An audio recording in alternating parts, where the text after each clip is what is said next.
আমাৰ আইদেউৰ আঞ্চলিকৰ এইবাৰ যিখন বাথৌ মহাসভা নিষ্কৰিত হ'ব তাত আমি গুৰুকুটি প্ৰজেক্টত আহি মানে 3 সাঁজৰ কাৰণে অৰ্থাৎ 2 দিনৰ কাৰণে আমি যিখিনি শাক পাচলি লাগে গুৰুকুটি প্ৰজেক্টৰ পৰা লৈছোঁ আৰু এইখিনি শাক পাচলি আমাক যিখিনি আমাক ইয়াৰ পৰা সুবিধা কৰি দিলে দীপাংকৰ নাথ আৰু নিপেন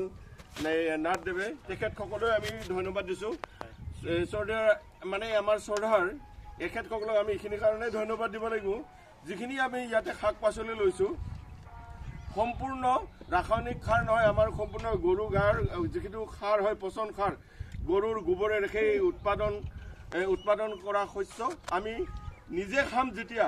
সকলোৱে খোৱাৰ লগতে কিছুমান আমাৰ ইয়াতে বিক্ৰিয়া হয় যিবিলাক মানে